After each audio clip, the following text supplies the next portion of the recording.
Hello guys, magandang araw. Welcome back po muli dito sa ating bahay.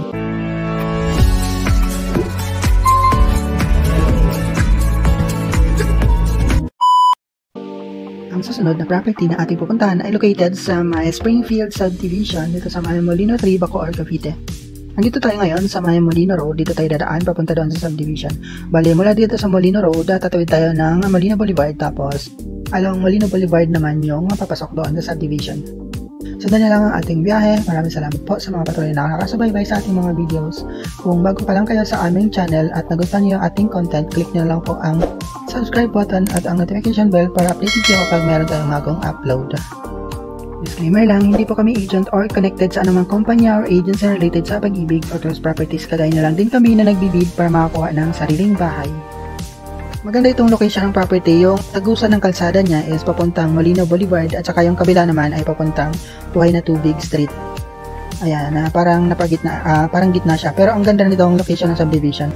Ang ganda niya kasi malinis, tahimik, malaki din yung mga bahay at saka parang siya, parang masarap tumira dito sa subdivision na to. Ayan, makikita niyo siya mamaya. Safe din dito kasi active talaga yung guardian nila at saka nangingi sila ng valid ID kapag papasok ka sa subdivision. Ang babait din ng mga kapitbahay. Nakausap ko yung kapitbahay dito. Ang bait niya ikausap.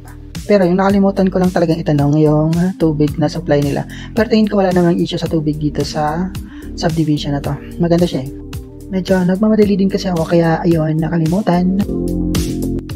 Ang malalapit na establishment dito ay ang Pure Gold sa may Molino. Mayroong Walter Mart dito sa Bacoor, tapos sa kabilang side naman ng kalsada, malapit din yung, tagusan niya din yung Pure Gold Buhay na Tubig.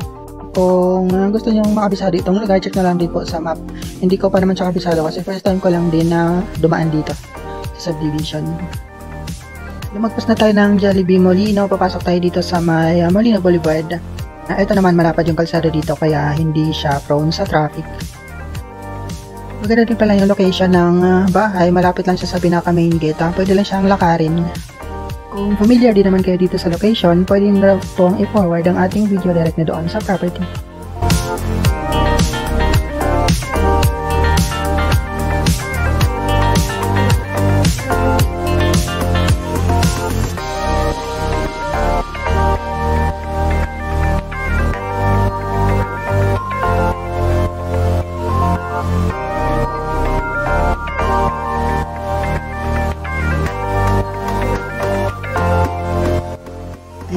Bali dito tayo kakaliwa, papasok ng Masaito Drive. Straight lang natin yung Masaito Drive. Along the way lang dito yung main gate ng subdivision.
Nandito na tayo sa pinaka main gate ng subdivision. Ito na sa may kanan. Pasok tayo dito sa main gate. Nalobat pala yung camera ko dito kaya ayun, naputol yung video. Pero dito lang naman siya sa malapit yung bahay. Papakita ko na lang siya mamaya paglabas. Ayan, may CCTV dito nakabungan kaya safe na safe.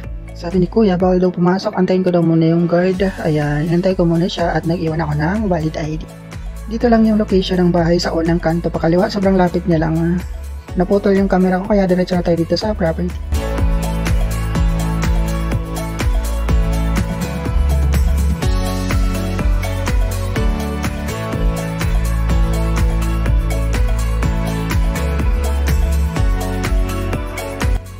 Itong property available sa first public auction na discount under Trans SPB 293. Ang acceptance of bid offers is from August 28 to September 1 and then ang opening of bid offers is on September 6. Ito ang item number 48 with property number 815-202-30609-0008. Ang property location is at Springfield Properties, Block 3, Lot 23, Barangay Molino 3, Bacoor, Cavite. Ito ay isang townhouse na may lot area na 55 square meter and then floor area of 40 square meter.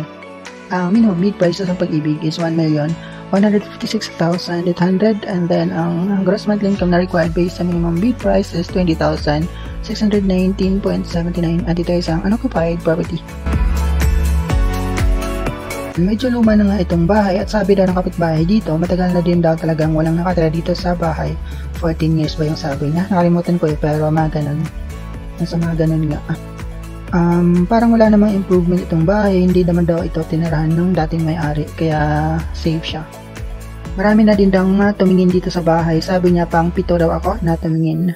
Hindi ko alam kung meron pang ulit na mga sumunod na tumingin dito kasi parang maganda yung location niya, kaya siguro madami interested dito. At saka ang ganda ng ang ganda ng ambience ng subdivision, tapos siya, tahimik at saka malinis yung paligid, well maintained siya. Malawak itong harapan ng bahay, kasyang-kasya yung parking space or gawin na siyang parking space, 55 square meter, tapos ganyan siya. Kaparas din siya ng size at saka yung design ng mga bahay sa Vallejo Place. So tingin ko isang developer lang yung gumawa nito. Hindi ako sure pero parang lang naman kasi magkawig eh. Silipin natin yung loob ng bahay, eto siya. Taran! Ayan lang, medyo luma na nga siya. Ano ba yan? Parang madumi yung loob eh.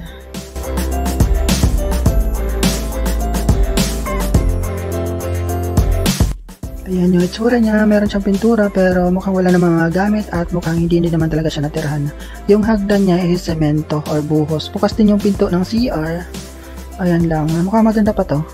Kaso hindi na siya ganun kabago talaga yung itsura. Nasa 1.1 million lang siya mahigit kaya okay na din. Fair value na din siya sa price. Tsaka malaki yung lot area. May parking space din siya kaya sulit. Tingin ko maraming mabibid dito sa bahay na to. Yung mga bintana niya kompleto pa yung glass eh. Tsaka meron pa siya. Hindi pa siya binuksan eh kaya hindi natin mapasok yung camera. Ayan, nakasarado siya. Kaya mahirap siyang pasukin na. Bihira lang din yata may lumabas na foreclose dito sa subdivision na to eh. Kaya grab na din talaga agad, chance na talaga makakuha ng bahay dito sa location na to.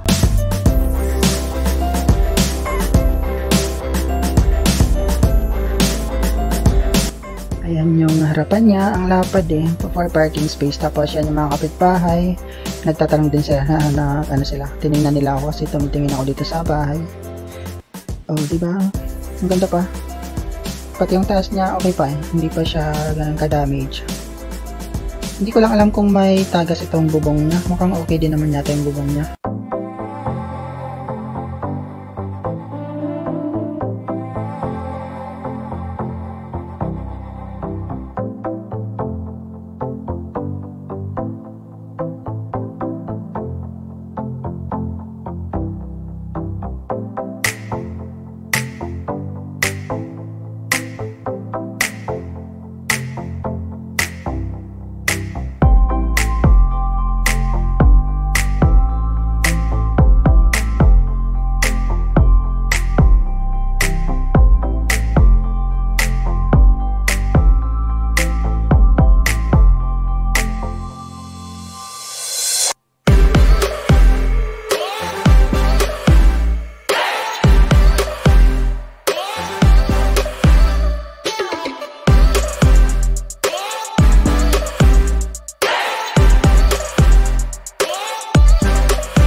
yan lang. Pauwi na tayo. Ganito lang siya kalapit mula sa main gate. Let's go.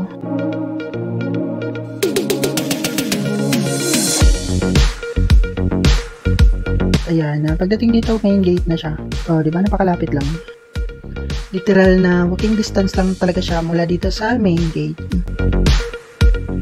Itong way naman na to ay papunta siyang Buhay na Tubig Street, which is ang labasan niya ay ang Pure Gold Buhay na Tubig. Dito ko lang tatapusin ang ating video. Maraming salamat sa panonood. Hanggang next time po muli, ingat tayo palagi and God bless. Good luck sa bidding!